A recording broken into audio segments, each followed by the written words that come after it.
Hey, what's going on, everyone? This is D. Anthony with Evolution Traders. In this video, I want to give you guys some technical levels to look forward to going into the middle end of the week. What we're going to be looking at is the Nasdaq 100. By the way, if you guys are interested in trading with myself and the team from Evolution Traders, getting access to strategy guides and courses, maybe you're looking for one-on-one mentorship where we can personally build you out a trading plan that can better help you with emotions, better help you with position sizing, better help you with stop losses and levels and things to kind of wait for, that link is down in the description box below. Today was a pretty decent day on the Nasdaq 100. You can see us today bouncing off of this rising 10-day moving average. That is going to be the green line that you are looking at on my screen. I know I've got a lot going on this screen, but when I do my chart work, when I start looking at levels, I want to know if a particular day confirms a previous day's channel, either to the long side or to the downside. Is there potential? From there, what I then do is look to the smaller time frames and find those entry points that is going with the bigger trend. So if you notice, today we closed back over the 20 and the 10-day moving average. That is very, very significant. Now, that does not mean that the market is going to put in a new high, although it could be.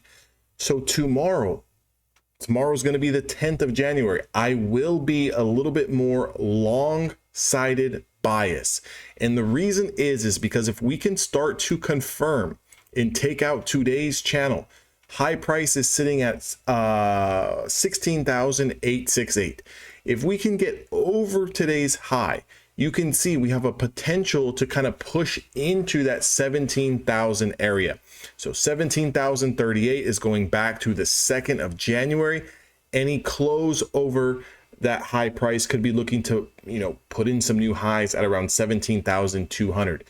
The next critical area that I would be looking for here for a potential kind of resistance zone is this declining Bollinger Band, as well as highs going back to December the 28th of 17,165. Now to the downside, I don't see too much until we close below the 5-day moving average. So one thing that can kind of help you, regardless of your strategy and regardless of the way you're going to analyze the markets, let's say, for example, you're looking at a smaller time frame, maybe a 1 minute, maybe a 2 minute, maybe a 5 minute time frame, and you get that particular short setup. Maybe it's better to just let it go and kind of sit on your hands and wait for the potential bounce until the Nasdaq 100 loses and closes below the 20, 10, and 5-day moving average. You can see here this rising 5-day moving average is going to act as support, and that price right now is sitting at 16,671. If we were to close below this 5-day moving average, you can see yesterday's channel, this low wick, has a lot of room down. Okay, now it has a lot of room down into this compressing Bollinger Band. You can see that these Bollinger Bands are starting to get tight.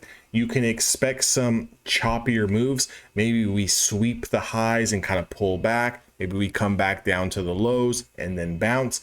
What I would look for is some type of contraction channel to start forming here in this price action if the bulls don't scream this up into 17,000.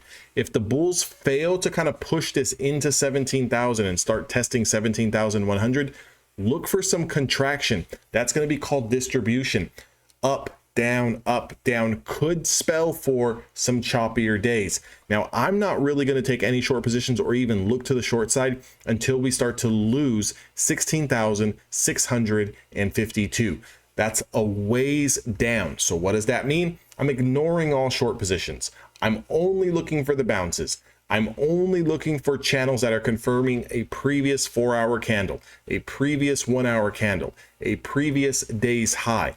Those are the setups that I want to be involved in, because as of now, the bulls are showing significant strength the last 2 days, ever since this reversal candlestick that we put in on the 5th of January. I hope this video makes sense. I hope this gives you a little bit of context. Again, if you guys are looking and interested in trading with myself and the team, that link is down in the description box below. If you guys are looking to trade futures, Top Step, I think, is a fantastic prop firm. The rules are nice. The payouts are good. You know, the platform that they're going to be coming out with as soon as they do roll it out to the general public of Top Step X is absolutely fantastic. That link is also down in the description box below. I'll see all of you guys on the next video.